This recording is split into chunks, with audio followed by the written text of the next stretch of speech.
Hello friends, welcome to learn with our show. जैसा कि आप लोगों को पता होगा कि इधर न्यूज़ सुनने में आ रहे हैं जून से बिहार एसआई का न्यू वैकेंसी आने वाले हैं, इसलिए आपको तैयारी स्टार्ट कर देनी चाहिए। तैयारी करने के लिए आपको मेरिट में आना है, ये नहीं कि पीटी क्वालिफाई करना है, मेंस क्वालिफाई करना है और इसी तरह बस चलते रहे। आज मैं आपको तैयारी को ईजी करने के लिए जो 2213 पोस्ट के लिए मेंस का एग्ज़ाम हुआ था उसका एनालिसिस लेके लाया हूँ, जो 24 अप्रैल 2022 को कंडक्ट हुआ था 3 शहर में, पटना, मुजफ्फरपुर और गया। आज मैं सिर्फ पेपर एनालिसिस करूँगा, जिसमें से ये सेक्शन सिर्फ हिस्ट्री के लिए होंगे। हिस्ट्री में कितने क्वेश्चन कहाँ से आ रहे हैं, कैसे आ रहे हैं और क्यों आ रहे हैं। टोटल 21 क्वेश्चन यानी 21 क्वेश्चन पूछे गए थे, जो कि 16 ईजी और 5 क्वेश्चन एनसीईआरटी बेस्ड थे। ये 5 क्वेश्चन या तो आपको एनसीईआरटी का डीप नॉलेज रहने पे ही इसको आप बना सकते थे। सबसे पहले मैं आपको इजी क्वेश्चन की ओर लेके चलूँगा और देखना है कि कौन सा इजी है, कौन सा कैसे है, नहीं है। तो इजी क्वेश्चन में आपको वर्ल्ड हिस्ट्री से एक क्वेश्चन पूछे गए थे, जिसमें से पूछा गया था कौन से केंद्रीय बल में शामिल नहीं है। ऑप्शन में था 3 मित्र राष्ट्र और 1 केंद्र राष्ट्र से अलग अलग। एक क्वेश्चन था टीपू सुल्तान के बाद मैसूर का शासक कौन सा बना था, ये भी क्वेश्चन ये था। एक जालियांवाला बाग हत्याकांड कब हुआ था, वो पूछा गया था। बांग्लादेश कब आज़ाद हुआ, वो पूछा गया था। एक असहयोग आंदोलन कब वापस लिया गया था, वो पूछा गया था। और एक 6ठी से 4थी शताब्दी ईसा पूर्व में शक्तिशाली महाजनपद कौन थे, वो पूछा गया था। एक कैबिनेट मिशन में टोटल कितने मेंबर थे, वो पूछा गया था। एक अकबर के समय में भूमि का वर्गीकरण कौन नहीं था, वो पूछा गया था, जिसमें पोलज, परती, बंजर और एक ऑप्शन जरीबा था, जो आप नॉर्मली इसको इजीली कर सकते थे। एक जैन धर्म से पूछा गया था, जैन धर्म का 23वां तीर्थंकर कौन है।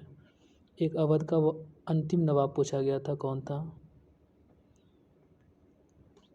एक सल्तनत काल के प्रशासन से संबंधित क्वेश्चन था, जिसमें से दीवान अर्ज के बारे में पता करना था, वो कौन सा विभाग है। एक प्राचीन भारत में जंगलवासी किस नाम से जाने जाते थे, ये क्वेश्चन था। एक हस्तिनापुर का उत्खनन के बारे में पता गया था, क्या उत्खनन किस वर्ष किया गया था। एक हड़प्पा से क्वेश्चन था, जिसमें से पूछ रहे थे इनमें से कौन से यहाँ से प्राप्त नहीं हुए हैं। और उसके बाद एक कृष्णदेव राय से संबंधित क्वेश्चन थे, जो उन्होंने अपने माता के नाम पे शहर बसाया था, उसका नाम क्या था। एक शाहजहाँ से संबंधित क्वेश्चन थे, जिसमें से बताया गया था किसके शासनकाल में चहार तस्लीम और ज़मीन पोश प्रथा लागू किया गया था। एक बौद्ध धर्म से क्वेश्चन था, जिसमें से बताया गया था बौद्ध धर्म की उपदेश देने की भाषा कौन सी थी। एक मौर्य स्तंभ के बारे में था, जो सबसे ज़्यादा कन्फ्यूज़न वाला क्वेश्चन था कि कौन से स्तंभ पे विशाल हाथी बने हुए हैं। एक महात्मा गांधी के जीवनी के बारे में था कि उनका जीवनी किसके द्वारा लिखा गया था। ये आप क्वेश्चन टोटल 21 क्वेश्चन थे, जिसमें से आप 16 क्वेश्चन ईजिली या तो लुसेंट या क्राउन या घटना चक्र, इन तीनों में से पढ़ के किसी को आराम से कर सकते थे। बाकी 5 क्वेश्चन में आपको इसका रिव्यू बताएंगे कैसे कहाँ से आए हैं। जैसे प्राचीन भारत में जंगलवासी किस नाम से जाने जाते थे, ये क्वेश्चन में बहुत सारे स्टूडेंट ने मलेच्छ इसको टिक किए थे और बहुत इसका सही आंसर निषाद था।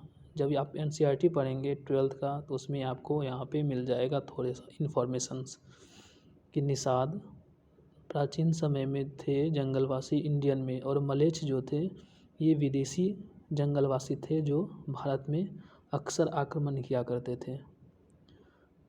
और उसके बाद सेकंड क्वेश्चन थे बंगाल में आमला डैश का अधिकारी था। ये ब्रिटिश कालीन भारतीय अर्थव्यवस्था से संबंधित क्वेश्चन है, जो कि आपको लुसेंट में नहीं मिलेंगे, ना ही क्राउन में मिलेंगे और ना ही आपको घटना चक्र में मिलेंगे। इसके लिए आपको एनसीईआरटी 12th का पढ़ना ज़रूरी था, जिसमें से ये क्वेश्चन डायरेक्टली आए थे। और एक क्वेश्चन था जहां आरा द्वारा लिखी गई पुस्तक जो शेख मोइनुद्दीन चिश्ती के जीवनी पर आधारित थी, वो क्वेश्चन बहुत कन्फ्यूजिंग वाले थे। जिसमें से आपको ना ही आपको लुसेंट में मिलेंगे, ना ही आपको क्राउन में मिलेंगे और ना ही आपको घटना चक्र में, शायद घटना चक्र में भी नहीं मिलेंगे। इसके लिए आपको एनसीईआरटी का नॉलेज होना चाहिए था, तो आप इसको क्वेश्चन को सही कर सकते थे। एक मौर्य स्तंभ के बारे में था। मौर्य स्तंभ जिसके सिर पर विशाल हाथी स्थापित थी वो था संकीसा। संकीसा इसका सही आंसर होता और था भी, लेकिन मैक्सिमम स्टूडेंट रामपुरवा और नंदनगढ़ को टिक करके सोचे नंदनगढ़ लगा हुआ है, नंदन का मतलब होता है हाथी, इसलिए शायद इसके नाम से वो वहाँ पे हाथी का नाम के अनुसार इसको नंदनगढ़ नाम दिया गया था, जो कि बिल्कुल गलत था। और एक क्वेश्चन था महात्मा गांधी के जीवनीकार कौन थे। इसको आप मिसलेनियस में भी रख सकते थे, लेकिन ये बेसिकली मॉडर्न इंडिया से संबंधित है, इसलिए मैंने इसको मॉडर्न इंडिया में रख के इसको रखा। मैक्सिमम आंसर इसमें जीडी तेंदुलकर दिए थे, जो कि आपको एनसीईआरटी में भी 12th एनसीईआरटी में भी मिल जाएंगे, तो जो कि 8 चैप्टर में लिखाया गया था जीडी तेंदुलकर का।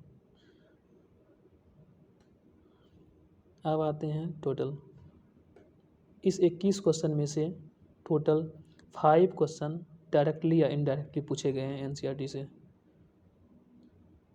जो कि या तो 11th या 12th बेस हैं, जो कि यदि आप 5 क्वेश्चन को सही करते तो आपको 10 मार्क्स मिलते 2213 मेंस में। यह आपके रैंक को और बढ़िया कर देता। यदि आप 5 क्वेश्चन जानबूझ के गलत करते, शायद यदि आप तुक्का लगाते तो आपका पाँचों यदि गलत हो जाता तो -1 मार्क्स आपका डिडक्ट हो जाता, जो कि आपको ये मेंस का एग्ज़ाम देने के बाद आपका रिजल्ट भी नहीं हो पाता, ना ही आप फिज़िकल का तैयारी करते। शायद यदि आपका मेंस का एग्ज़ाम हो भी जाता और रिजल्ट भी आ जाता, तब पर भी आपका मेरिट नहीं होता, क्योंकि इतना कम नंबर से यदि आप 5 क्वेश्चन से सिर्फ हिस्ट्री सेक्शन को छोड़ रहे हैं तो आपका कहीं ना कहीं मेरिट नहीं होने वाला है। तो कंक्लूज़न का बात करते हैं। यदि आपके पास टाइम बचे हुए हैं, जैसे अभी जून में बहुत सारे टाइम है, लगभग 2 महीने टाइम है, और जब फॉर्म भराएंगे तो 1 महीने का एक्स्ट्रा टाइम मिलते हैं, 3 महीने का भी टाइम है। यदि आप हिस्ट्री का क्लियर स्टडी करना चाहते हैं तो आप पहले एनसीईआरटी से शुरू कीजिए।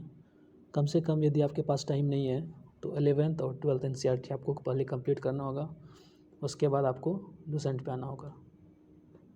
यदि आप लुसेंट कंप्लीट कर चुके हैं तो आपको 11th और 12th का एटलीस्ट एनसीईआरटी बेस्ड आपको स्टडी करना चाहिए, जिससे कि जितने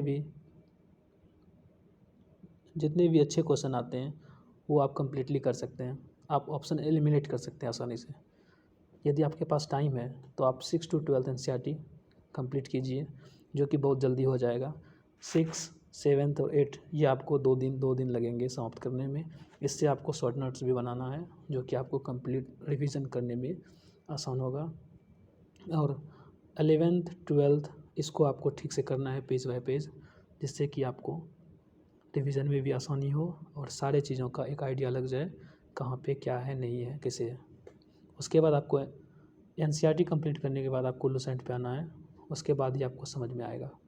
क्योंकि बहुत सारे बच्चे हैं जो लुसेंट पढ़ लेते हैं और पता चलता है इधर से पढ़ते गए उधर से निकलते गए, तो ऐसा इसलिए होता है क्योंकि आप उनके बेसिक को नहीं पढ़े हैं। इसलिए सबसे पहले आपको बेसिक क्लियर करना है एनसीईआरटी से। 6 to 12th ले लीजिए यदि आपके पास टाइम है तो 6 to 12th, यदि आपके पास टाइम नहीं है तो 11 to 12th आपको कंप्लीट करना है। यदि आपको एनसीईआरटी नहीं मिल रहे हैं मार्केट में तो आप ncrt.gov.in से आप डाउनलोड कर सकते हैं, या प्ले स्टोर से एप्लीकेशन डाउनलोड करके आप शॉर्ट नोट्स बना सकते हैं। नोट्स बनाने के लिए यदि आपके पास भी टाइम नहीं है तो मैं कोशिश करूँगा कि नेक्स्ट वीडियो में क्लास वाइज, फॉर एग्जाम्पल जैसे कि 6th का अलग, 7th का अलग, 8th का अलग, सभी का चैप्टर वाइज नोट्स तैयार करके आपको डिस्क्रिप्शन में पिन कर दूं, ताकि आपको आसानी हो पढ़ने में। यदि आप इस तरह से तैयारी करेंगे तो आपका शायद ही 1-2 क्वेश्चन, 1 या उससे कम क्वेश्चन पूछे छूट जाएंगे, जो कि ऐसा हो नहीं सकता, क्योंकि यदि आप इतना तैयारी करने के बाद भी यदि आपसे छूट रहा है क्वेश्चन तो मैक्सिमम कैंडिडेट से वो क्वेश्चन नहीं बनेंगे। इसलिए आपको फोकस करना है पर फर्स्ट एनसीईआरटी देन लुसेंट, उसके बाद आपको लुसेंट एमसीक्यू, उसके बाद आपको चलना है घटना चक्र पे। आप एनसीईआरटी के लिए ये 4 प्रोसेस को फॉलो कीजिए, आपका एक भी क्वेश्चन नहीं छूटेगा। यदि आपसे क्वेश्चन छूट रहा है तो इसका मतलब सबसे क्वेश्चन छूट रहा है। इसलिए मैं आशा करूँगा कि आपको एनसीईआरटी से ही स्टार्ट करना चाहिए यदि आप मैक्सिमम स्कोर करना चाहते हैं। नहीं तो यदि आप एनसीईआरटी से स्टार्ट नहीं करते हैं तो आपका पीटी एग्ज़ाम आराम से क्वालिफाई करेंगे। मेंस एग्ज़ाम शायद आप क्वालिफाई भी कर जाएं, लेकिन आपका मेरिट नहीं होगा। मैंने 2 बार मेंस एग्ज़ाम दिया है, 2 बार फिजिकल निकाला है, इसलिए मैं अपने अनुभव के अनुसार कह सकता हूँ कि NCERT is the best for basics. यदि आपका बेसिक क्लियर है तो आप लुसेंट 7-8 दिन 15 दिन के अंदर आराम से ख़त्म कर सकते हैं। इसलिए पहले आप एनसीईआरटी से स्टार्ट कीजिए। मैंने 6 to 12 का एनसीईआरटी कंप्लीट करके ये वीडियो बना रहा हूँ, रिव्यू कर रहा हूँ। इसके बाद मेरा शायद नेक्स्ट सेक्शन हिस्ट्री, ये अभी हिस्ट्री का कंप्लीट हो गया। अब मैं नेक्स्ट सेक्शन पे शायद साइंस को डालूँ, उसकी मैं आपको एनालिसिस बताऊंगा कौन क्वेश्चन कौन से डायरेक्टली आ रहे हैं कौन नहीं आ रहे हैं। इसमें आप ये सेक्शन हिस्ट्री का है, हिस्ट्री में आप 16 क्वेश्चन आराम से इजीली कर सकते थे, या तो लुसेंट या क्राउन से। 5 क्वेश्चन में आपको थोड़ा सा डीप पढ़ने की आवश्यकता थी, जो कि आपको पढ़ना चाहिए। आशा करता हूँ आप समझ गए होंगे, और वीडियो को लाइक करें, अपने दोस्तों के साथ शेयर करें। धन्यवाद।